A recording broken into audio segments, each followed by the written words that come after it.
The massive chamber stretched high above Admiral Jake Morrison's head.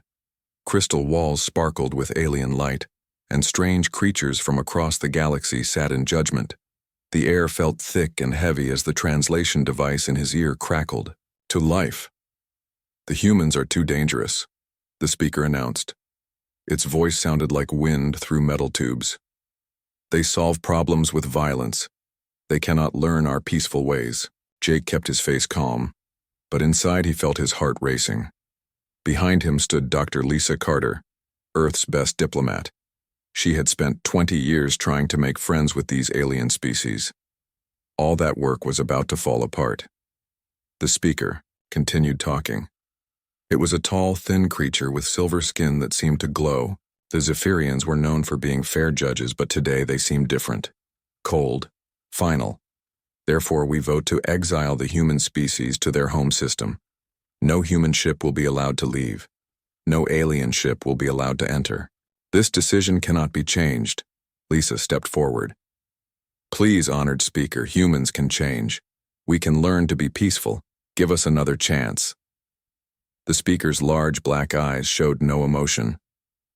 "The vote is final. You have 1 day to recall all human ships and people from outside your system. After that, the barriers will activate." Jake felt sick. Around the chamber, representatives from dozens of alien species nodded their agreement. The insect-like Krell-Tar clicked their approval. The fish-like Delonians made gurgling sounds that meant yes. Even the energy beings called Vorthak pulsed with agreement. Captain Ryan Blake was 3 star systems away when the message reached his ship. He stood on the bridge of the Aurora, reading the emergency transmission. His hand shook as he finished. "Captain?" asked Dr. Amy Rodriguez, his science officer. She was young but brilliant, one of Earth's best xenobiologists. "What does it say?" Ryan looked around at his crew.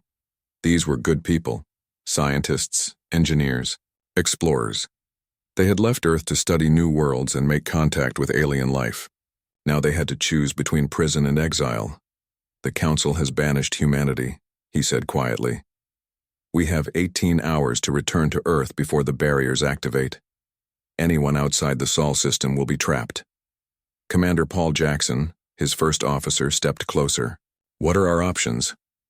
Ryan studied the star charts. They were exploring a region where 3 new species lived.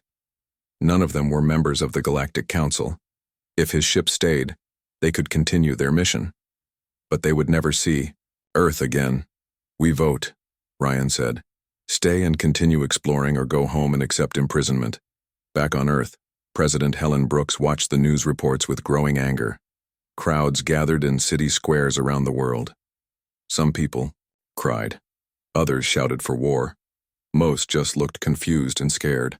Helen called an emergency meeting with her advisors. In the White House Situation Room, the best minds on Earth tried to understand what had gone wrong. "They fear us," said Dr. Kevin Walsh, the head of Earth Science Council. "We solve problems differently than they do. When they have conflicts, they talk for decades or centuries. When we have conflicts, we act." "Maybe that's not always wrong," Helen said. "Maybe action is better than endless talking." Meanwhile, in space beyond Jupiter, the first energy barriers began to form. Invisible walls of force surrounded the entire solar system. No ship could pass through them in either direction.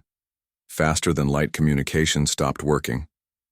Earth was now completely alone. Captain Blake made his decision. Along with 12 other human ships in deep space, he chose to stay outside the barriers. If they returned, they would be prisoners. If they stayed, they could keep exploring and maybe find a way to help their species. "We're explorers," he told his crew. "That's what humans do. We explore. We don't give up. We find new ways forward." Dr. Rodriguez began studying the energy barriers from the outside. The technology was unlike anything humans had seen before. It twisted space itself, making travel impossible. But every technology had weaknesses. Humans were good at finding weaknesses. On Earth, the mood began to change from despair to determination. In laboratories around the world, scientists started new projects. If the galaxy didn't want humans spreading out among the stars, then humans would find new ways to travel among the stars. Helen Brooks addressed the world that night. Standing in the Oval Office, she spoke to 8 billion people who suddenly felt very alone in the universe. "Today we learned that the galaxy fears us," she said. "They think we're too dangerous, too different. Maybe they're right. Maybe we are different. But being different isn't always bad." She paused, looking directly into the camera. "The aliens think they can keep us locked in our own backyard forever. They think we'll give up and accept their judgment. They don't know humans very well." Around the world, people listened to their president's words. In Tokyo, London, New York, and 1,000 other cities, humans felt something they hadn't felt in centuries. Unity. Purpose. The entire species had been insulted, and the entire species would respond. "We're going to prove them wrong," Helen continued.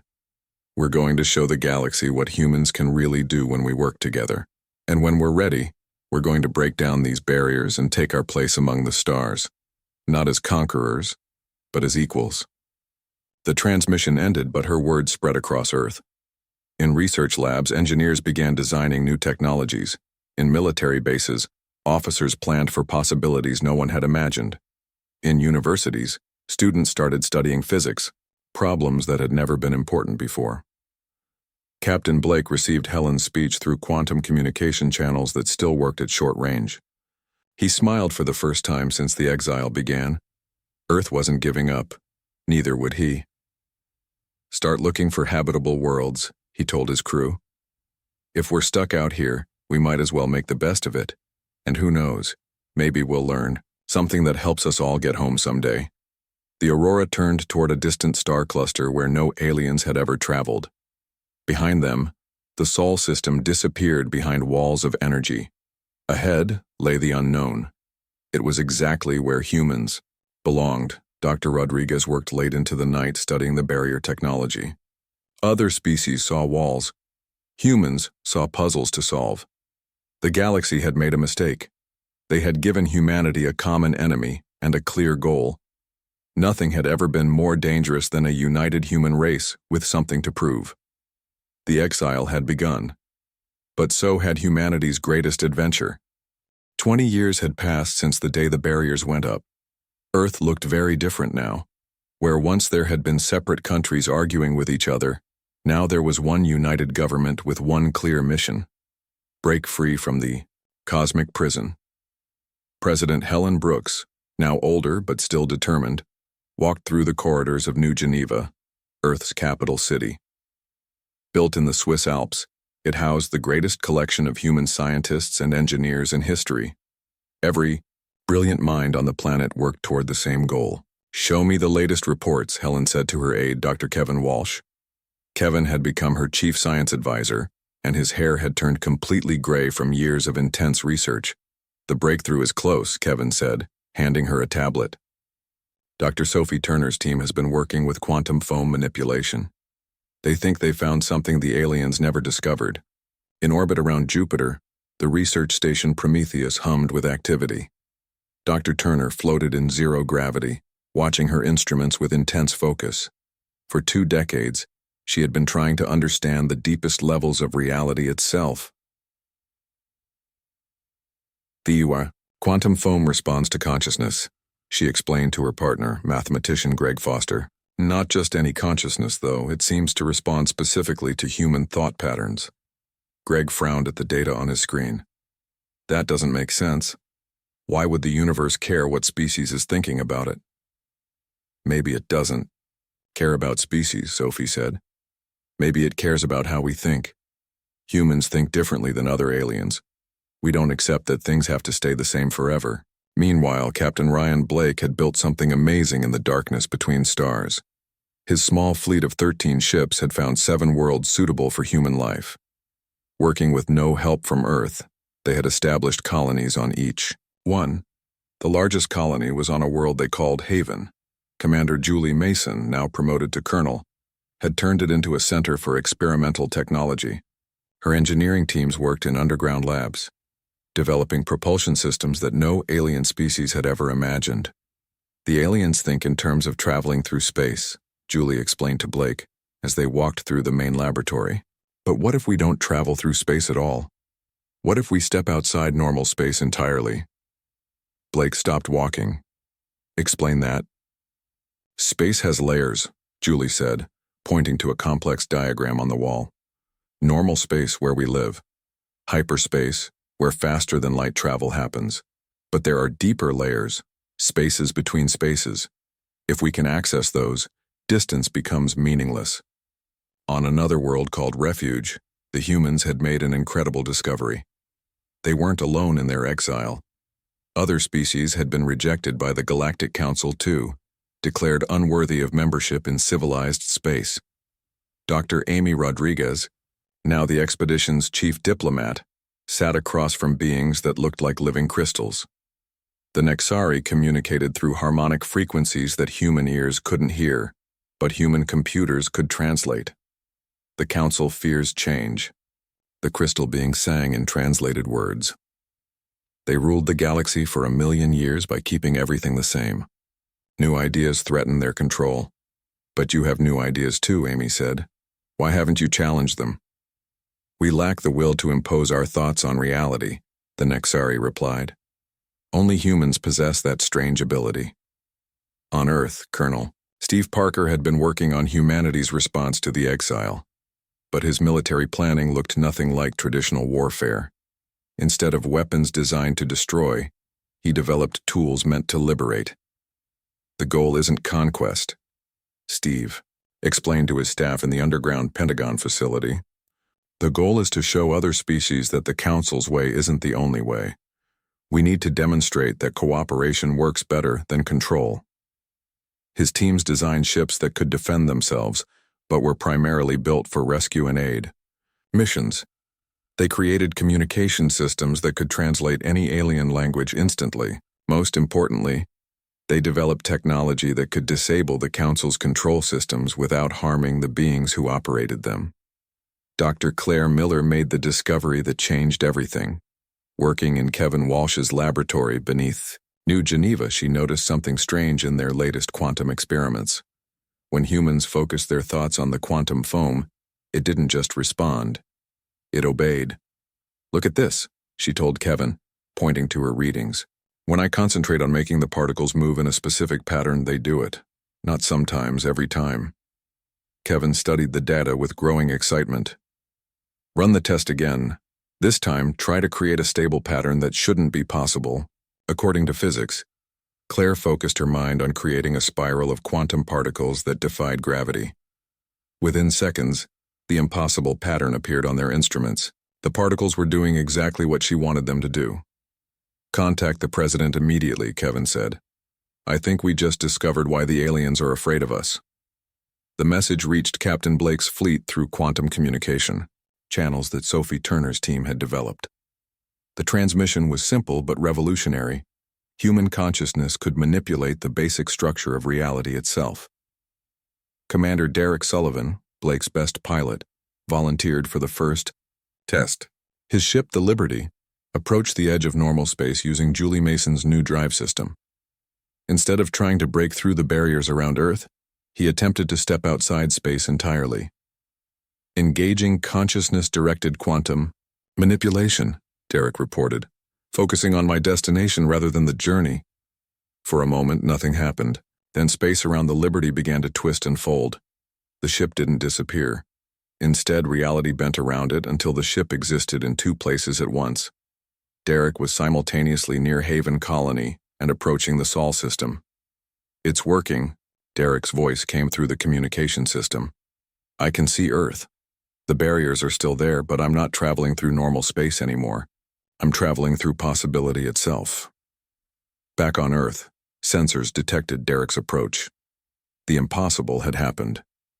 A human ship was entering the Sol system without breaking the alien barriers. The barriers were still active, still completely blocking normal space travel. But Derek wasn't using normal space travel. President Brooks watched the Liberty materialize near Luna. 20 years of research and development had led to this moment. Humanity had found a way to ignore the rules that other species accepted as unchangeable laws of nature. Send a message to all research teams, she ordered. Begin Phase 2. It's time to start helping other species break free from the Council's control. On the research station around Jupiter, Sophie Turner smiled as she read the president's message. Her teams had been preparing for this moment. They had developed portable quantum manipulation devices that could be installed on alien ships. Any species could learn to use consciousness-directed travel if humans taught them how.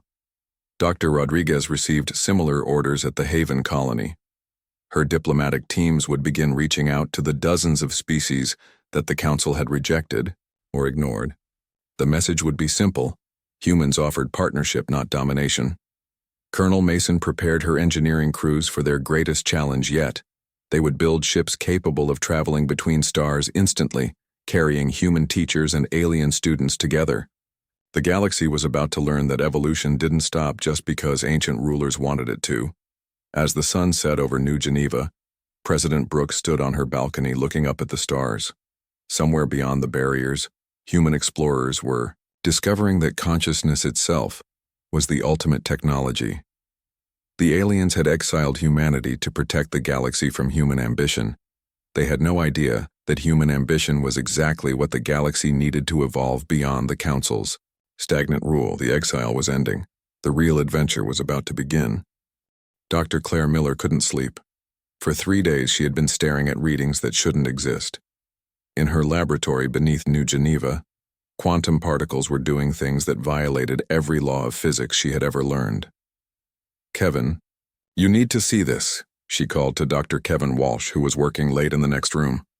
"The quantum foam isn't just responding to human consciousness anymore. It's learning from us." Kevin hurried over to her workstation. On the screen, impossible patterns swirled and danced. The quantum particles were creating structures that looked almost alive. More importantly, they were creating these structures without any human directing them. "It's like the universe is trying to understand how we think," Claire whispered. "And it's getting better at thinking like us." Across the lab, Dr. Alex Thompson looked up from his neurological research. For months, he had been studying human brain patterns during quantum manipulation experiments. What he found was disturbing and exciting at the same time. Human brains produce quantum resonance fields when we focus intensely on something, Alex said, joining his colleagues. But here's the strange part. The resonance doesn't match any known alien species. We're literally thinking in ways that no other life form in the galaxy thinks. Dr. Ben Rodriguez, the team's theoretical physicist, pulled up his latest calculations. "I've been modeling what happens when human consciousness interacts with quantum foam. The results suggest we're not just manipulating reality. We're teaching reality new ways to exist." The implications hit all 4 scientists at the same time. Humans weren't just different from other species, they were evolutionarily unique in ways that could reshape the entire universe. Captain Nicole Perry received the breakthrough transmission while her fleet explored the galaxy's outer rim. Blake had promoted her to admiral, and she now commanded 30 human ships spread across 12 star systems. The message from Earth was encrypted, but its meaning was clear. "All ships prepare for consciousness-directed travel tests," Nicole announced to her fleet. "Earth has confirmed what we suspected. Human thought patterns can impose new rules on reality itself." Her science officer, Commander Derek Sullivan, who had performed the first successful test, prepared the fleet's most advanced ship for another experiment. This time, they wouldn't just step outside normal space. They would try to create a permanent corridor between distant points in the galaxy. "Focus on connection rather than travel," Derek told his crew. "Don't think about moving from here to there. Think about here and there being the same place." The result was spectacular. A tunnel of twisted space-time opened between Derek's ship and a human colony 15 light-years away. Other ships could travel through the tunnel instantly, without needing consciousness manipulation technology of their own. "We're not just traveling faster than light," Derek reported to Admiral Perry. "We're creating permanent shortcuts through space. The implications are staggering." On Earth, President Brooks called an emergency meeting of the world's leaders. In the secure conference room beneath New Geneva, she shared the latest discoveries with humanity's most important decision-makers. "We now understand why the Galactic Council feared us," she said, looking around the table. "Other species evolved to accept the universe as it is. Humans evolved to change the universe into what we think it should be. General Tony Marshall, Earth's military commander, leaned forward. "What does this mean for our situation with the Council?" "It means we're not prisoners anymore," Brooks replied. "But more importantly, it means we have a responsibility. We might be the only species in the galaxy capable of helping others evolve beyond the Council's control." Halfway across the galaxy, the Galactic Council's sensors detected the first human breakthrough. On the crystal world of Xanthara, Arbiter Zelthara studied the readings with growing alarm. Human ships were appearing and disappearing in impossible ways. Worse, the humans seemed to be creating permanent changes in space-time itself. "Summon the fleet commanders," Zelthara ordered. "The humans are becoming a threat to the fundamental structure of reality." Fleet Commander Vorak of the Kreltar military forces buzzed his disagreement. "They are contained within their system. Our barriers remain intact. How can they threaten anything?" "The barriers are irrelevant," Zelthara replied, showing him the sensor data. "They're not breaking through our barriers. They're ignoring them completely. They've found a way to travel that doesn't require normal space. The Council's most powerful enforcement fleet, comprising ships from 6 different species, received orders to investigate the human colonies in the Outer Rim. 500 vessels armed with weapons that could destroy entire star systems set course for the edge of known space. Admiral Perry's fleet detected the approaching Council forces while they were testing their new travel corridors. The alien fleet was massive, but it was moving through normal space at conventional faster than light speeds. They would take weeks to reach human territory. "Open a channel to all human colonies," Perry ordered. "Emergency Protocol 7. All civilians to safe zones. All experimental technology to be secured." But Colonel Julie Mason, now commanding the research teams on Haven Colony, had a different idea. "Admiral, what if we don't run? What if we show them something they've never seen before?" "Explain," Perry said. "The Council fleet thinks they're chasing down rebellious primitives," Julie said. "They expect us to fight with the same technology they understand. What if we don't fight at all? What if we help them instead?" Perry was confused. "Help them?" "There's a collapsing star in the Vega system," Julie explained. "It's going to go supernova within the next few months. 3 Council member worlds will be destroyed. They know about it, but they can't stop it with their technology. And we can. With consciousness-directed quantum manipulation, we might be able to stabilize the star's core," Julie said. "Imagine the Council's reaction when the humans they came to destroy instead saved billions of their people." The plan was ambitious, beyond anything humans had attempted. Dr. Rodriguez coordinated with the Nexari crystal beings and the energy-based Elthari to understand the star's quantum structure. Sophie Turner's team worked on scaling up their consciousness manipulation technology to affect an entire solar system. Meanwhile, the Council fleet continued its approach. Fleet Commander Vorak was confident this would be a simple matter. Humans had been confined to their system for good reason. Even if they had developed some new technologies, they were still primitive compared to species that had ruled the galaxy for millions of years. The first sign that something was wrong came when the Council fleet reached the Outer Rim colonies. They found not military bases but research stations. Not weapons of war but laboratories studying quantum physics and consciousness research. The humans weren't preparing for battle. They were preparing for something else entirely. "Where are their defenses?" Vorak asked his tactical officer.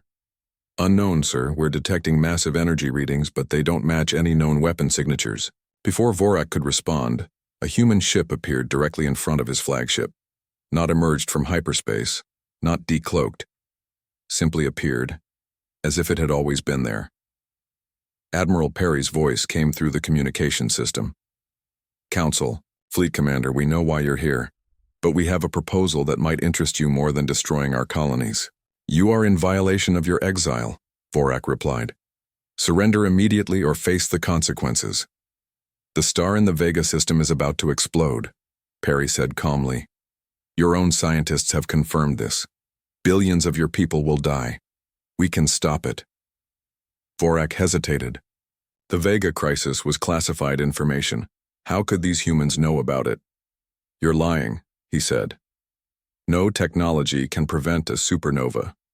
No alien technology, Perry corrected. But human consciousness can impose new rules on reality itself. We can show the star's quantum structure how to be stable instead of unstable. To prove her point, Perry's fleet demonstrated their capabilities. In seconds, they transported the Council fleet across 50 light-years of space, from the outer rim to the edge of the Vega system. The dying star pulsed with violent energy, clearly weeks away from explosion. "This is impossible," Vorak whispered. "No ship can travel that distance instantaneously." "We didn't travel through space," Perry explained. "We traveled through possibility. And now we're going to show you what human possibility can accomplish." The rescue mission began immediately. Human ships positioned themselves around the dying star while Council vessels watched in amazement. Dr. Claire Miller, working from Earth, coordinated the consciousness manipulation from 20,000 light-years away. Distance was irrelevant when working with quantum foam that existed everywhere simultaneously. Slowly, impossibly, the star began to stabilize. Its violent pulsations smoothed into steady rhythms. The quantum chaos at its core organized itself into stable patterns. The supernova that would have killed billions of beings simply stopped preparing to happen. Fleet Commander Vorak stared at the readings in disbelief. The humans had just saved 3 worlds full of Council citizens using technology that shouldn't exist. More than that, they had offered this help freely, asking nothing in return. "Why?" he asked Admiral Perry. "Why save our people when we came here to destroy you?" Perry's answer. Admiral Kate Bennett stood on the bridge of humanity's newest flagship, watching as the Galactic Council's enforcement fleet limped away in confusion. The humans hadn't fired a single shot, yet they had won the most decisive victory in galactic history. They had proven that there were alternatives to the Council's ancient ways. "Status report," Kate said to her communications officer, Lieutenant Sam White. 17 Council worlds are requesting immediate diplomatic contact, Sam reported. 23 non-Council species want to join our alliance, and Admiral Perry reports that the Vega system rescue has been broadcast across the entire galaxy. Kate smiled. The humans had saved billions of alien lives, and word was spreading fast. The Council's claim that humans were too dangerous for civilized space was becoming harder to believe. "Send a message to Earth," Kate ordered. "Tell President Brooks that Phase 3 can begin." On Earth, President Tony Marshall read the report with satisfaction. Marshall had replaced Brooks 2 years earlier, but he continued her policies of human expansion through liberation rather than conquest. The Vega rescue had opened doors that decades of diplomacy couldn't have achieved. "Activate the diplomatic corps," Marshall told his aide, Dr. Matt Johnson. "Every human colony needs to start reaching out to local species. We're not conquering anybody. We're offering partnerships." Dr. Johnson had spent years preparing for this moment. He had trained thousands of human diplomats in alien psychology and culture. More importantly, he had taught them to offer cooperation instead of demanding submission. "What about the species that the Council oppressed?" Johnson asked. "The ones they treated as second-class citizens. Those are our priority," Marshall replied. "Starting with the Quarani." The Quarani were a silicon-based species that lived in the rocky cores of dead planets. For 3 million years, the Council had used them as mining slaves, claiming they were too primitive for membership in galactic civilization. The truth was that the Quarani were incredibly intelligent, but they thought in geological timescales that other species couldn't understand. Captain Lisa Brooks led the first human delegation to a Quarani world. Her ship, the Liberty, emerged from a consciousness-directed travel corridor directly inside the planet's rocky shell. The Quarani had never seen anything like it. "Greetings, deep thinkers," Lisa said, using the translation protocols that Dr. Rodriguez had developed. "We come offering friendship and technology sharing." The Quarani leader, an ancient being called Stone Who Remembers, replied in thought patterns that took several minutes to form. "Council species take our minerals. What do humans want to take?" "Nothing," Lisa said. "We want to give. We have technology that can make your mining easier and safer. We have knowledge that can help your people travel between worlds. All we Ask is that you consider joining our alliance against Council oppression. Stone, who remembers, was silent for nearly an hour, thinking in the slow, careful way of his people. Finally, he responded, Council species think fast, act fast, leave quickly. Humans think fast, but offer to stay. This is different. We will consider your words. Similar scenes played out across the galaxy. Human diplomats made contact with dozens of species that the Council had ignored or exploited. The gaseous Methlari, who existed as vast cloud mines in the atmospheres of gas giants. The microscopic Zenti, who lived in hive minds spanning entire asteroid belts. The photonic Lurani, who were made of pure energy and lived inside stars. Each species had been dismissed by the Council as too alien, too different, too difficult to understand. Humans had a different approach. Instead of trying to make aliens think like humans, they learned to think like aliens. Commander Rachel Stone led the mission that proved human intentions to the galaxy. Her task force received a distress call from a Kreltar colony under attack by space pirates. The pirates were using stolen Council technology to raid civilian settlements across 3 star systems. Orders, Commander? Asked her tactical officer. Standard. Rescue protocol, Rachel replied. Save the civilians first, worry about politics later. The human fleet appeared around the Kreltar colony, just as the pirates began their final assault. But instead of engaging in battle, the humans did something unexpected. They transported the entire population of the colony to safety in seconds, using consciousness-directed technology to move 50,000 aliens across space instantly. With the civilians safe, the humans then surrounded the pirate fleet, but they didn't attack. Instead, they offered the pirates a choice: surrender and receive help finding honest work, or continue their attacks and face non-violent but irresistible force. Most of the pirates surrendered immediately. The few who didn't found their ships suddenly unable to function. Human consciousness manipulation had convinced their weapons that firing was impossible, and their engines that moving was forbidden. How did you do that? Asked the Kreltar colony leader, an insectoid being named Clistar. We asked the universe to stop letting them hurt people, Rachel explained. The universe decided that was a reasonable request. Word of the rescue spread across Council space within days. The humans hadn't just saved Kreltar civilians. They had demonstrated a form of warfare that was both completely effective and completely non-lethal. They could stop any aggression without killing anybody. On the Council capital world of Zenthera, Arbiter Zelthera convened an emergency session. The crystal chamber that had witnessed the human exile 25 years earlier was now filled with confusion and fear. The humans are undermining our authority, declared Councillor Vorthak Prime, an energy being that pulsed with agitation. Species across the galaxy are questioning our leadership. Perhaps our leadership deserves questioning, said a new voice. Councillor Kinthara, a young Vorthak philosopher, had never spoken in council session before. The humans saved the Vega system. They rescued the Kreltar colony. They offered technology and friendship to species we have ignored for millennia. What have we offered lately besides rules and restrictions? Zelthara's crystalline form flickered with anger. Order! Stability! We have maintained galactic peace. For 1,000,000 years, have we? Kinthara asked.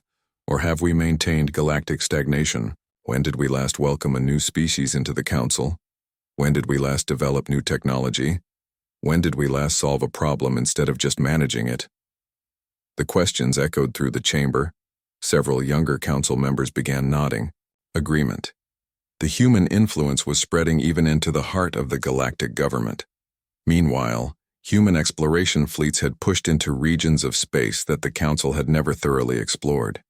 Admiral Perry's ships discovered ancient species that had withdrawn from galactic politics eons ago, tired of the Council's rigid bureaucracy.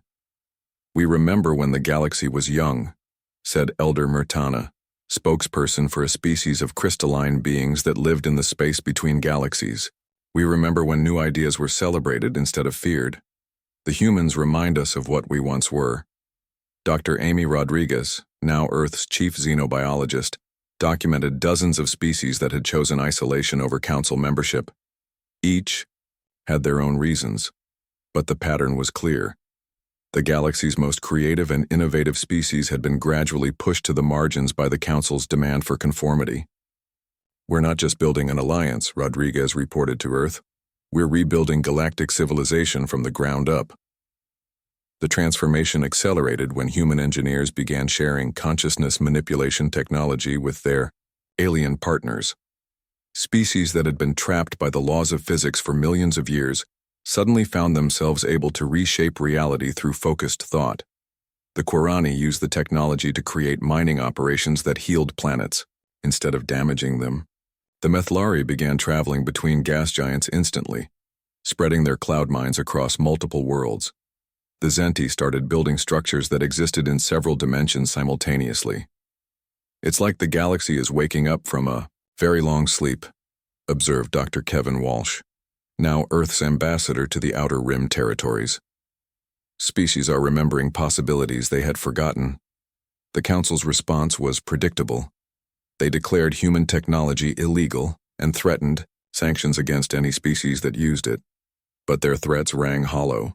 How could they sanction species that could travel instantly between stars, or whose mining operations could hide inside folded space? President Marshall addressed the galaxy through communication networks that human engineers had established in quantum foam itself. His message reached every world simultaneously, bypassing all Council control systems. "The Galactic Council once told us we were too dangerous for civilized space," Marshall said. "They were right about one thing. We are dangerous. We're dangerous to stagnation. We're dangerous to oppression. We're dangerous to the idea that things can never change." He paused, looking directly into the camera. "But we're not dangerous to peace. We're not dangerous to prosperity. We're not dangerous to cooperation between different species. We're only dangerous to those who would prevent the galaxy from reaching its full potential." The speech was heard by trillions of beings across thousands of worlds. Within hours, governments across the galaxy were declaring independence from Council authority. Not through violence or rebellion. 5 years after the first barrier breach, Admiral Morrison sat in his office on Earth, looking at reports that would have seemed impossible just a decade earlier. At 95, he was one of the last humans who remembered the old galaxy, before the exile, before the transformation. Now he was watching the birth of something entirely new. "Admiral, the monthly statistics," said Captain Julie Martinez, placing a datapad on his desk. "The Federation now includes 843 species across 12,000 star systems. Population, approximately 2 trillion beings." Morrison read the numbers with amazement. The human-led Galactic Federation had become the largest political entity in galactic history. More impressive than its size was its nature. Unlike the old Council's rigid hierarchy, the Federation operated as a network of voluntary partnerships. "Any problems with integration?" Morrison asked. "A few cultural misunderstandings, but nothing serious," Julie replied. "The Zenti are still adjusting to working with large-scale beings, and the Quarani sometimes forget that other species don't think in geological time. But Dr. Rodriguez's cultural exchange programs are working well." Dr. Amy Rodriguez had become the Federation's chief integration specialist. Her job was to help radically different species learn to cooperate without losing their unique characteristics. It was challenging work, but incredibly rewarding. On the research world of New Harmony, Rodriguez met with representatives from 12 species to discuss their latest joint project. They were building a city that existed in 7 dimensions simultaneously, accommodating beings made of matter, energy, crystal, gas, and pure thought. The Lorani energy beings need spaces that exist at temperatures of several million degrees, Rodriguez explained to the group. The cryonic ice dwellers need spaces near absolute zero. Using consciousness-directed space folding, we can have both temperatures in the same building without them affecting each other. The Qurani representative, Stone Who Grows, spoke in his slow, careful way. "Humans think of impossible things and make them possible. This troubles the deep thinkers sometimes." "Why does it trouble them?" Rodriguez asked. "Because if impossible things become possible, then anything might change. Even things that have been the same for millions of years." Rodriguez smiled. That's exactly why humans do it. Change isn't something to fear. Change is how things get better. On Earth, President Tony Marshall reviewed reports from across the Federation. His administration oversaw not just humanity's 8 billion people, but coordinated with governments representing trillions of beings. The scale was staggering, but the system worked because it was built on cooperation rather than control. Council Remnant is requesting negotiations, reported his Chief of Staff, General Sam Davis. They control only 15 star systems now, but they want to discuss terms for joining the Federation. Marshall considered this carefully. The old Galactic Council had been reduced to a tiny fraction of its former power. Most member species had left to join the Federation, drawn by the promise of technological advancement and expanded freedoms. What are they offering? Marshall asked. Full access to their historical archives, including technologies they've kept secret for millions of years, Davis replied. In exchange, they want protection from some of their former colonies that are angry about centuries of oppression. Set up the meeting, Marshall decided.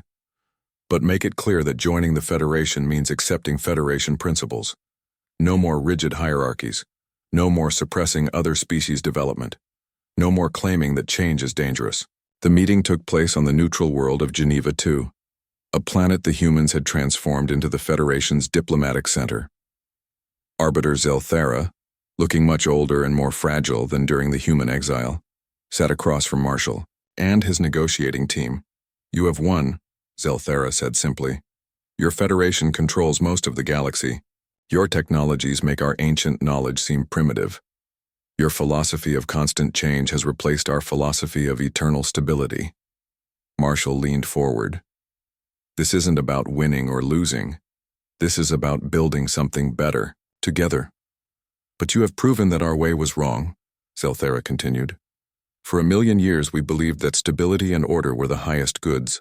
We suppressed change because we feared chaos. You have shown us that stagnation is worse than chaos. Stagnation isn't the opposite of chaos, Marshall replied. Growth is the opposite of chaos. Cooperation is the opposite of chaos. The Federation isn't chaotic. It's dynamic. Dr. Kevin Walsh, now Earth's Chief Science Advisor, presented the Council Remnant with humanity's latest discoveries. Human consciousness research had advanced far beyond simple reality manipulation. They were now teaching other species how to use their own unique thought patterns to reshape the universe according to their nature. Each species thinks differently, Walsh explained. Humans impose our will on reality through focused intention. Forthak energy beings reshape reality through harmonic resonance. Quarani alter reality through patient, geological persistence. The Nexari change reality through crystalline pattern formation. We never realized that thought itself could be a technology, admitted Councillor Kinthara, who had become the Council's primary advocate for Federation membership. Neither did we, until we were forced to look for alternatives to your barriers, Walsh replied. Exile taught us things we never would have discovered otherwise. Admiral Perry's exploration fleets had pushed beyond the galaxy's edge, making contact with beings from other galaxies entirely. Some were friendly, others hostile, but all were amazed by the Federation's diverse, cooperative structure. They keep asking us who our rulers are, Perry reported from her flagship in intergalactic space. When we explain that we don't have rulers, just coordinators and representatives, they don't understand. Most galactic civilizations are built on domination hierarchies. That's probably why most galactic civilizations don't last very long, Marshall replied. Domination creates resentment. Cooperation creates loyalty. The Federation's military, forces led by General Rachel Stone, had evolved into something unique in galactic history. They were primarily rescue and peacekeeping organizations rather than conquest armies. Their most powerful weapons were non-lethal systems that could disable aggression without causing harm. We've been called to mediate 17 interspecies conflicts this month, Stone reported. In every case, we were able to find solutions that satisfied all parties, usually by helping them develop technologies that made their conflicts irrelevant. Give me an example, Marshall requested. 2 species were fighting over mining rights to an asteroid belt, Stone explained. We taught them consciousness-directed, matter manipulation. Now they can create any materials they need without mining anything. The asteroid belt became a nature preserve instead of a battlefield. Dr. Sophie Turner, working from her laboratory station near Jupiter, had become the Federation's chief reality engineer. Her job was to solve problems that conventional technology couldn't handle by convincing the universe to operate according to more helpful rules. "We've stabilized 14 collapsing stars this year," she reported. "Prevented 6 galactic-scale natural disasters. Created permanent travel corridors between 47 galaxy clusters. And we're working on a project to make faster-than-light communication instantaneous across any distance." "Any limitations to what consciousness can accomplish?" Marshall asked during their monthly review meeting. "Only the limitations of imagination," Sophie replied. "If we can conceive of a solution clearly enough and focus enough conscious intent on it, reality seems willing to cooperate. The universe appears to prefer helpful, creative changes over destructive ones." On the former council capital world of Xanthara, the crystal spires that once housed the galaxy's most powerful government had been converted into a museum. Tour guides from dozens of species explained to visitors how the old system had worked and why it had ultimately failed. The council believed that stability required preventing change, and explained the guide, a young Vorthak named Veltara. They thought diversity was dangerous, that differences between species would lead to conflict. The Federation proved them wrong. Diversity creates strength when it's managed through cooperation instead of suppression. A visitor, a Kreltar student, raised a claw. "But didn't the Federation grow powerful enough to force the Council to surrender? Isn't that just a different form of domination?" Veltara smiled, a pattern of shifting energy that conveyed amusement. "The Federation never forced anyone to join. They just offered something better than what the Council provided. When most species chose the Federation's partnership over the Council's control, the Council lost power naturally. In the deepest regions of space, human exploration teams continued making discoveries that challenged everything the galaxy thought it knew about the universe. Reality, it turned out, was far more flexible and responsive than anyone had imagined. Captain Derek Sullivan, now commanding the deep space research vessel Infinity, transmitted his latest findings to Earth. "We've found evidence that consciousness-directed reality manipulation has been used before, by species that existed billions of years ago. The universe seems to go through cycles where thinking beings learn to reshape reality directly.